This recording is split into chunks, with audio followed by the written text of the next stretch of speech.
Mid-January 2013, and while most of the UK shivered under a blanket of snow and ice, Fiat must have been rubbing their hands together. After all, what better conditions could there be in which to show off the third-generation 4x4 Panda to the British motoring press? The latest standard Fiat Panda had been launched nearly a year before, with the 4x4 being the first of the model's derivatives to reach showrooms. It won its first award even before going on sale, with Top Gear magazine bestowing its SUV of the Year trophy upon what is in reality a city car with a clever transmission system. Not that Fiat's complaining, the company's justifiably proud of the honour and the attention it'll bring to the car.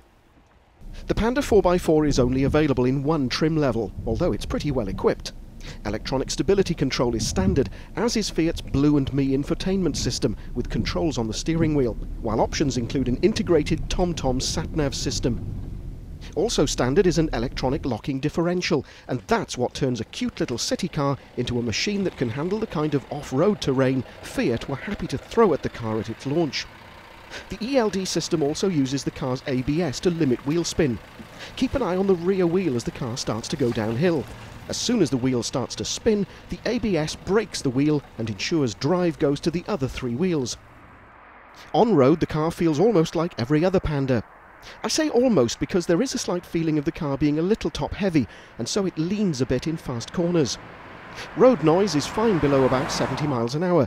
Above that and you start to notice the noise level increasing. But the car isn't really designed as a motorway cruiser, and so that's something that won't bother most potential buyers. Talking of which, Fiat reckons around 500 or so 4x4s will be sold in the UK each year. Less than 10% of Panda sales, so it's very much a niche model.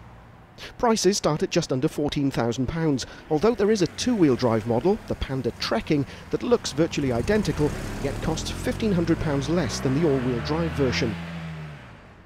Increased ground clearance is the most obvious change compared to the standard car, but there are also several unique paint colours, such as this bright orange.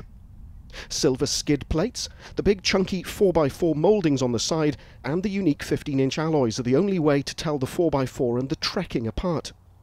Room in the rear isn't too bad, but a sliding rear seat is an option if you want to exchange boot space for rear legroom.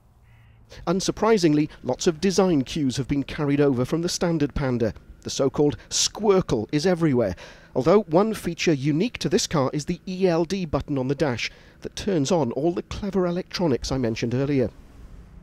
Just about the only choice facing buyers is which engine to go for. Only two are offered, a 1.3-litre multijet turbo diesel and this, the now familiar 875cc twin-air petrol. Fiat reckons sales will be split roughly 50-50 between the two, with the diesel possibly outselling the twin-air, but not by much. Finally, there's not a huge amount of boot space on offer, but that actually sums up the car quite neatly. If you need to carry lots of stuff, or you tow a boat, caravan or horsebox, then the Panda really isn't for you. If, on the other hand, you live down a muddy lane, or are worried about the kind of winter weather we saw at the car's launch, the Fiat Panda 4x4 might actually be just the kind of car you need.